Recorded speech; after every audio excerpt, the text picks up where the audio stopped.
Have you watched any of the recent Dragon's Dogma 2 footage? Looks so good. Have they released new footage?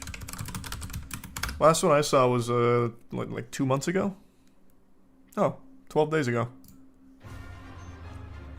Thanks for the membership, Prescott. This month's IGN First is Dragon's Dogma 2. All throughout the month of January, we've got brand Showed off Trickster class, which looks weird as hell. Impressions, exciting reveals, and more. In this, it says Fighter, Thief, Warrior, and Sorcerer. So we've got plenty of ground to cover.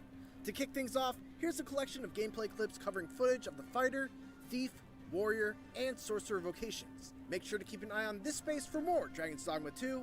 And I have not played it yet, Rod. Which one has the Trickster? There was a video from Capcom themselves that went over the new class. Okay, I want to see that then. Oh, it's right here.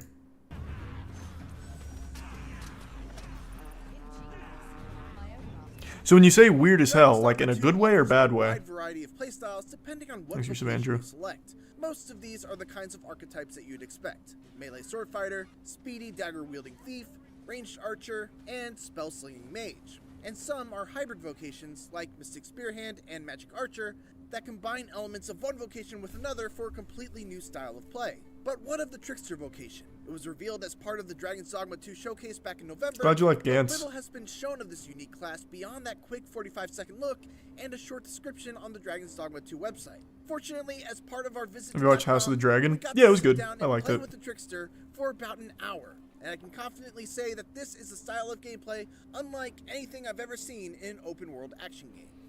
That's a bold statement. Unlike anything you've ever seen in an open... Okay. To start, the Trickster is essentially a pacifist.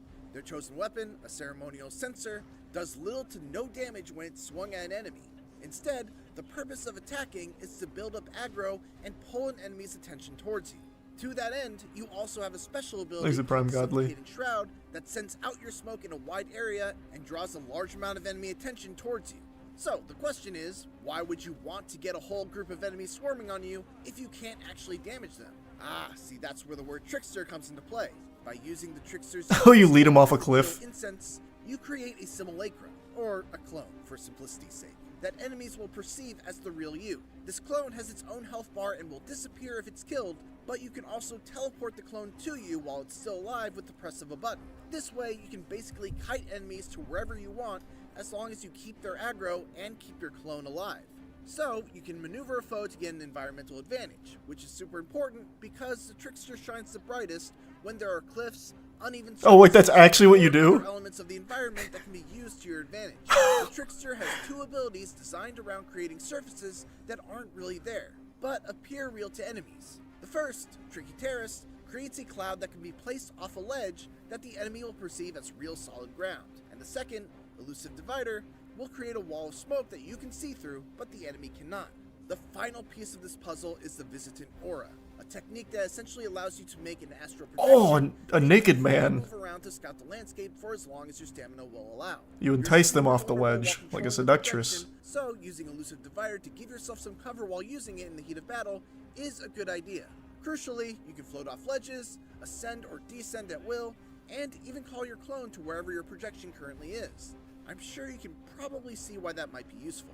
That's so silly. Tricks together, the real value of the Trickster comes into view. Before getting into a combat encounter, you can create a clone with effigial incense, use Visitant Aura to scout out an area for enemies and look for any sort of environmental hazards, like a cliff for instance, recall your clone... I feel like it only worked well in a cliff. Hazard, place a false floor underneath it with Tricky Terrace, then lure enemies close to the clone and use Suffocating Shroud to send all their aggro towards the clone, and then watch with glee as enemies throw themselves... This is absolutely just a troll class.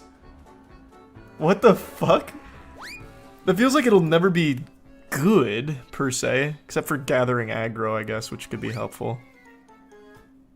Now, obviously, this is a lot of prep to go through, Prime Clown. It isn't going to be practical in every single situation, which is why the Trickster is also equipped with some other tricks up their sleeves. First and foremost, they are a support class, relying on and they buff the strength of their so they do more, so that they can do most of the heavy lifting. One such buff is Aromatic Resurgence, which supercharges your party, making them hit a lot harder. While I was Is playing this game the gameplay multiplayer? capture reasons, I had to make a mental note. I don't not to remember, use this actually. buff because my pawns would The kill first all one my wasn't. foes before I don't had think. a chance to show off any of the more technical It tricks wasn't. of the vocation. You just had The party most members you powerful spell recruit. I saw of the tricksters was Dragon's Delusion, which takes some time to cast, but brings forth an illusion of a dragon that terrifies any enemy that sees it, even large ogres, bringing them down to their knees, giving your pawns ample opportunity to do big damage. Since most of the trickster's other skills seemed well suited for dealing with small to mid-sized enemies, this was a really nice addition to see as something that can also let them deal with the bigger and badder enemies. The trickster was not an easy vocation to figure out in just an hour's time. It took me a Yeah, I little wonder while what to you can fully do grasp the besides lead aggro them off a system, cliff. There's gotta be avoiding more. dealing too much aggro and not having a way to get away from the enemies I just attracted, but once it clicked, I found it Thanks to for the 5 be a gift subs, uniquely Rupert. Good to see ya. satisfying vocation that brought to mind one of the core tenets of Devil May Cry's combat. It's not just about killing every enemy in the room, but how you kill every enemy. Fair, Eddie. It's an intentionally underpowered vocation that's designed to encourage creative thinking to solve difficult combat problems in ways beyond just swinging a weapon or hurling a tornado at it. And it's one that I'm very excited to experiment more with once I've got my hands on the full game. Thanks for watching. That's an interesting idea for a This is the class. beginning of our IGN First coverage of Dragon's Dogma 2. In case you missed it, make sure to check out our 18 minutes of gameplay covering 4 of the vocations. Huh. I feel like that's just gonna be so fucking weak, though. Like, it'll only be good in certain environments, and other than that, all you can do is scare them or confuse them, I guess. But I'm interested to see more from that. That's cool. That's definitely unique. Oh, I know the hand pan. You're gonna practice and get good at it. Thanks, resub Claver.